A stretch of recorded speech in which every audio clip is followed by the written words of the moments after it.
Hello, my name's John. And I'm Diane. And welcome to episode 4 of Ken Malone's Canal Adventures. So I'm going to try and do this without the need to edit, and therefore there could be a bit of waffling at some times. Those of you that know me will know what I mean by that. And that was probably part of it. So eventually launch day came, the 10th of March 2021, and we were able to launch the boat, finally getting ourselves onto the water to live the dream of continuous cruising. We've not done any cruising yet. We launched at Barnoldswick, which is in Lancashire. However, if this had been shot back in 1973, we'd have still been in Yorkshire, thanks to the gerrymandering of politics. There is a bridge about a quarter of a mile in that direction, which is towards Liverpool, which tells you that you're entering into Lancashire. However, the postcode of BB18 tells me that I'm in Blackburn, and therefore I am in Lancashire. Told you about the waffling, didn't I? We have done a bit of cruising because we moved from where it was launched to here. Yeah, correct. We have done a little bit of cruising. We were launched at the wharf in Barnoldswick Marina, or Barlick as people call it. Wayne, who runs the marina, has been very, very accommodating. Excellent help. I would say that if anyone's passing this way and needs any help or assistance, or just somewhere to stop that's a really nice place, you know, I'd highly recommend Barnoldswick.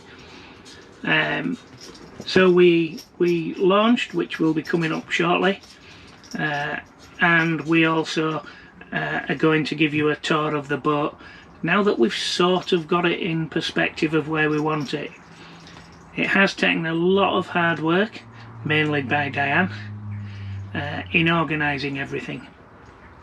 So when we did launch, we spent the first couple of days just sat at the wharf where we put Ken Malone into the water, and then we moved a bit further down the wharf onto the finger moorings, so that we could connect to the electricity. We've then moved a little bit further because the chap that owned the mooring we were moored at has got his boat repainted and back out, so needed his mooring space. So Here we are. We're sat in what Diane likes to refer to as our conservatory, because it has got the pram hood, as you can probably see. As you may remember from previous episodes, Ken Malone is a 57-foot cruiser stern narrowboat. So what I'm going to do is cut this now, and then we're going to give you a show round, and you can see also some pictures. I'll start with some pictures and some video that we shot of the launch from the 10th of March. Here we are, waiting for the boat to be delivered at Barnoldswick. We're in Lower Park Marina, just waiting for it. Here we go.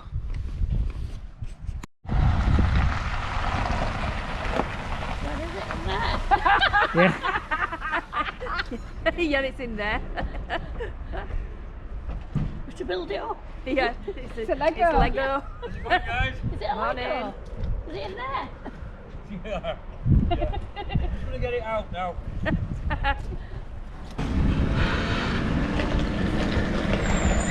So here comes the crane.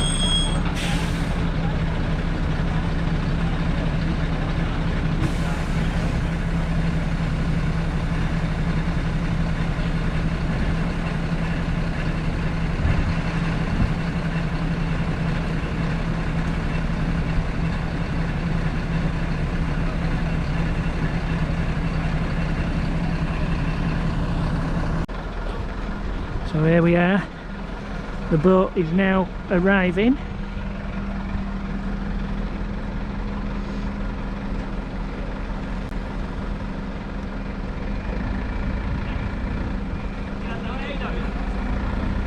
Chris Wright from Baildon, the haulage company. I've been told by the crane driver that when he loaded it, the weight is 16.2 tons.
Right, so here we are starting outside Kenmilon, and I'll just walk you down the starboard side, as that's the side that's got the pontoon, and contrary to popular belief I can't walk on water. So you can see that we don't have bow doors, but we do have a large window that goes into our bedroom.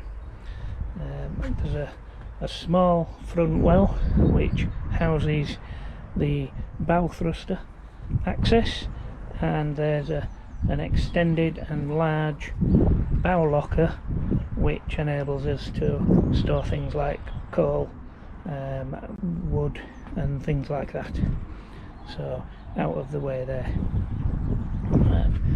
So walking down the boat, we've got 6 160 watt solar panels.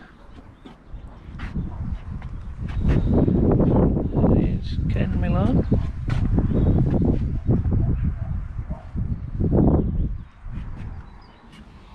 And the paintwork is RAF blue grey. That's a portal that leads into the bathroom area. Chimney on the centre line, makes it a bit easier for going under bridges. That obviously does shrink down for when we're cruising.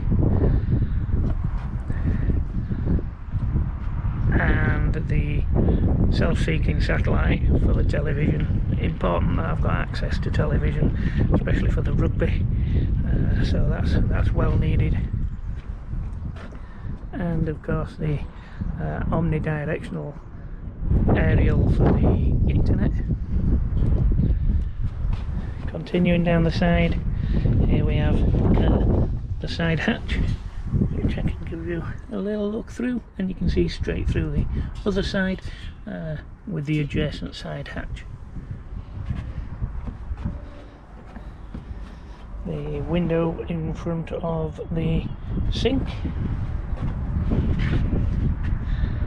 and the outside view of the pram cover.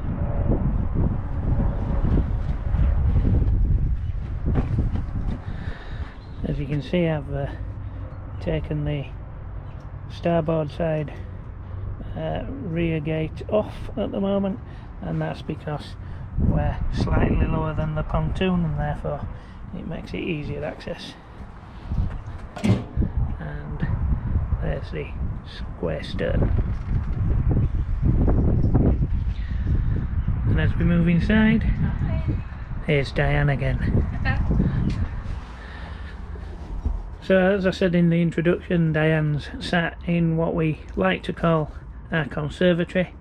She's sat at the table, and she's now going to show you how that table adjusts. So I'll just take all my little accessories off, and John's cup of tea that he left because he drunk mine. And you just take this cover off. Guilty as charged. And you can open the table, you can have it so that it opens just that way, and a little bit more room that way. You can have it open fully, like that, or you can put it that way, or you can actually dismantle it and take it down totally. Yep, so total flexibility there. The beauty of that obviously is that whilst cruising, we will be able to leave it up and still get in and out of the boat if we need to. So there's room. I'm just going to introduce you to the Rhino. That's the Rhino. He's my very own tiller pin. Diane bought me that for Christmas. Yes. And it was just so that I can keep my heart with the Rhinos. So we'll go into the boat. Show them where his washing line's going to go. Oh yes. When we find it. The Rhino's currently living where the area will go for the washing area. The pole will come up there and open out this way. Obviously for that you need to remove the pram cover.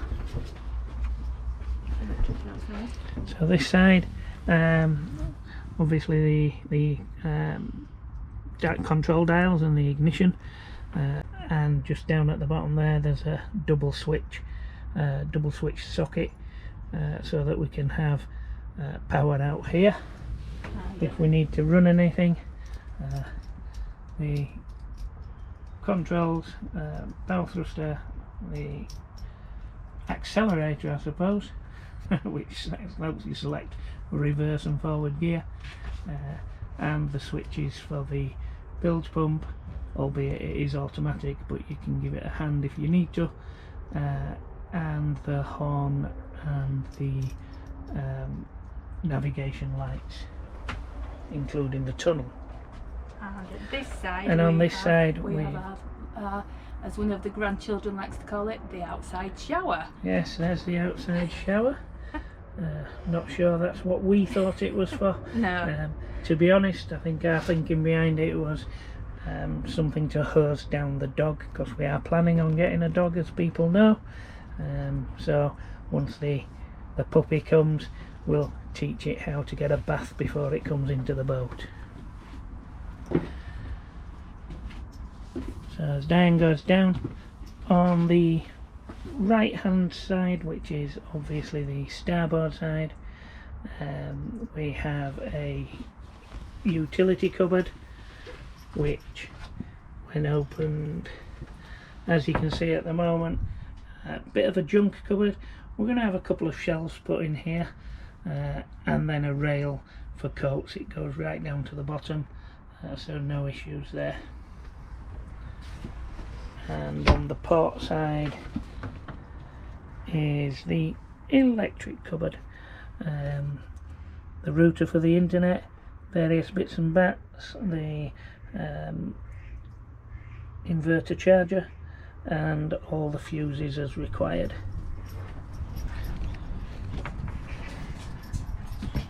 So they're the not too interesting bits. I'll turn around to do that bit. So walking in, and if I swap places with Diane and just turn round. So 3 very nice wide steps. It's lovely being able to walk into a narrowboat feeling safe, but also very, very useful. As you can see, that one stores a black bag. There's various other things under there as well. These are quite deep.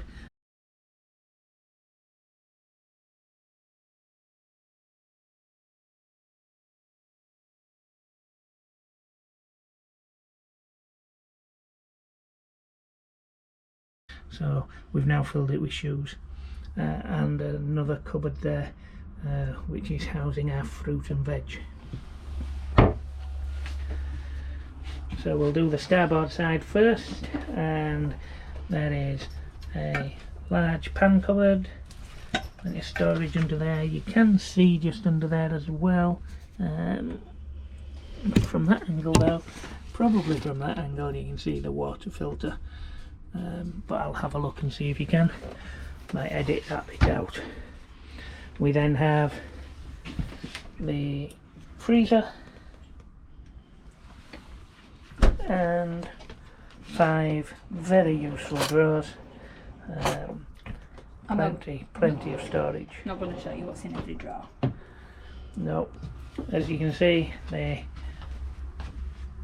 sink and drainer. The tap also has filter water that comes out to rinse round, and then filter water from there. And on the starboard side we've got the microwave at the top there, and then the fridge, Diane's wine cupboard, wine fridge, wine cooler, the oven and grill, and a magic cupboard. Magic cupboard to utilise as much space as possible. Really useful, that. Being able to fill that space at the back. And finally, under the units we have the washer dryer. Go back to the top, there's a hob. Those observant ones of you will notice that there's a piece missing here. That's because it got some paint on it, and it's currently being cleaned.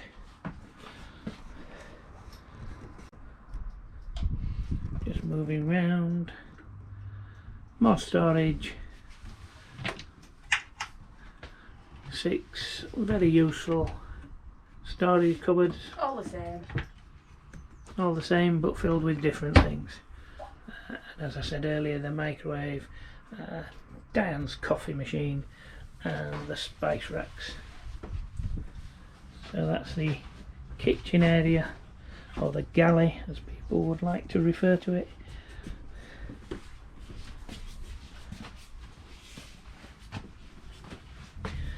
So the dinette, we wanted a small dinette. We will prefer to be eating outside.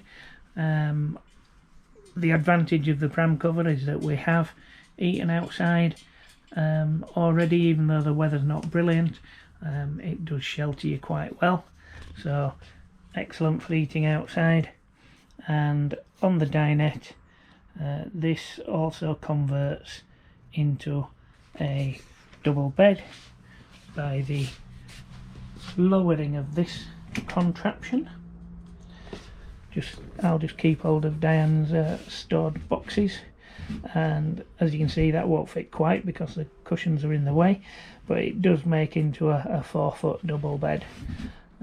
So 4-foot width there, which will be ample when the children are staying. So what you do is you put the table down, lower it down, pull this to this side, and just all your cushions come out to make the bed. Yeah, simple to do. Storage under both of those. Yeah, there's adequate storage under these. Big full length lids on them as well, so you really can utilise the storage that's under them. Coming down, we are now the large window out there and the sofa bed. Again, this is one of the click-clack sofa beds by the Sofa Bed Barn, so we won't go through showing you how that works, but it's just simply a click and a clack and pull it out and put up the footstool and it becomes a full double bed again. So room for 4 or 5 to sleep out here. And I'm now going to have a sit down, and while I have a sit down I will show you the television. As I said when outside speaking about the self-seeking satellite aerial, television's important to me. We definitely need it, want to see the rugby and various other things, but yeah, excellent signal with the television as well. And then move round to the fireplace. Diane's own creation. She was adamant we were having a fire. I was either way, not really bothered. Excuse me, I think you said no. But I'm very glad that she convinced me that we should do so. I think it's a fantastic feature, and it also kicks out quite a bit of heat. As you can see, the fan's merrily going along there. Don't know if the camera's picking up the glow, but I can certainly see the glow there. Now Diane can demonstrate the storage that we have there as well. If she moves her tulip reef, offers gracefully accepted. So as you can see, storage on that side, storage on that side. Yes, you can probably tell which drinks we prefer. Plenty of storage behind there. And there's also storage in this cupboard, but I'm not going to move wood basket out of the way to show you what's yeah. But it is. It's not interesting what's in the cupboard anyway. To be honest, I can't remember what's in there. So, just as you can see, the ashvac, the coal, the kindling, all to keep this fire going. So we'll walk through into the bathroom now. Another radiator there. Not on, I am, as another YouTuber says, at times a tight Yorkshireman, so that's not on at this moment in time. So here we are into the bathroom, the compost toilet, the shower. That's a big 1100 by 900 shower. Wanted plenty of space. I don't like confined showers. Works really well as well. More than happy with that. And then we come round to the basin side, Again. and as you can see, quite a lot of storage, but as with all storage, Diane manages to fill everything, no problem whatsoever. And here's a shot of both of us in the bathroom cabinet. Which, when you open, is absolutely full again. full of stuff. Yeah, as you can see, stuff there to keep my wrinkles away. It turns on, and up there we've got a charger for his toothbrushes. Charger for the toothbrush and my razor. So through to the bow and into the bedroom.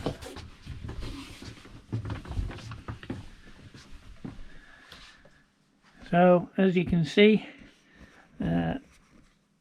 large double bed, big enough for 2, maybe 3.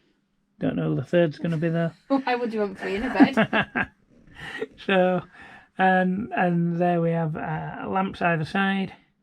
Now Diane's going to demonstrate that the bed does lift up. She just made sure she's pushed the television out of the way, which she has. She's now lifting the bed. Look at that strength, absolutely amazing. And again, lots of storage. Again, lots of storage. But again, as you can see, lots of storage used. Also under the bed there's the 4 boxes, which is more storage, and 2 big width drawers as well. So that shows the under there. Now she's trying to pull the bed back down, and done with these.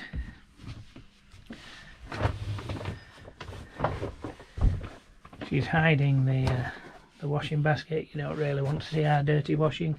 And now into the wardrobe. As you can see again, a large double wardrobe, 4 more drawers, plenty of space in there. So really useful space. And finally the bedroom television. So that's the walkthrough. Bit for red light. And go. So there you go, that's a walkthrough of our narrowboat, which is our new home. I'd also like to say thank you to Pendle Narrowboats, Sean and Nicolette, and all their staff there for all the hard work over the last 15 months. Thank you to Sean and Nicolette for their patience and understanding when designing the boat. We've had numerous designs, changes, swap things that wouldn't work. Brilliant bespoke service, and they certainly let you know if they think something won't work. Personal services in choosing the kitchen worktop. It wasn't just a case of here you are, Diane and John, there's some swatches here, look at your kitchen worktop. It was a case of let's go to the shop and have a look at the worktop. Myself and Nicolette went to the shop to look at the worktops, and immediately there was this yard full of worktops, and I was like, I don't know which I'm going to choose, but the one that I chose stuck out. And Nicolette said to me, I love that worktop, I want that for my house, my new house. And I said, well, you're not having it because I'm having it on boat. Again, you know, totally bespoke.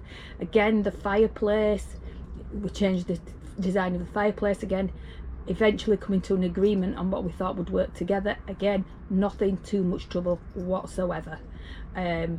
Just a big shout out and a big thank you to Sean and Nicolette and all their team. Thank you so much. Yeah, so as Diane just said there, I think it's really important when you're choosing to have a boat built that you understand and work well with the people that are doing that work.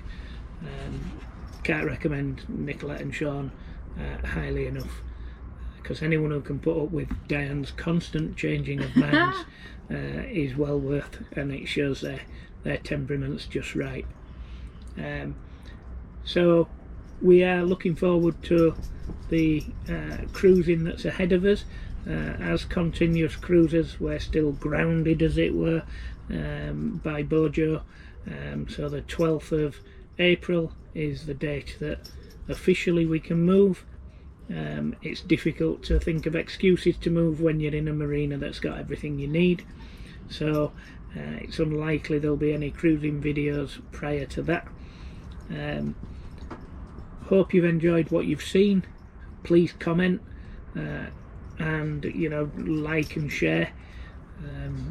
If you're not already subscribed, please subscribe.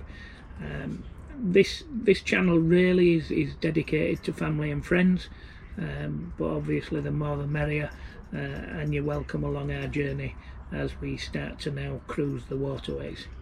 Yeah, looking forward to a cruising towards Leeds so that our family and friends can come and visit us. And as you all know, you're more than welcome to visit. Just get in touch. So we'll see you next time. Bye. Take care, everybody. Stay safe. See ya. Bye. Bye.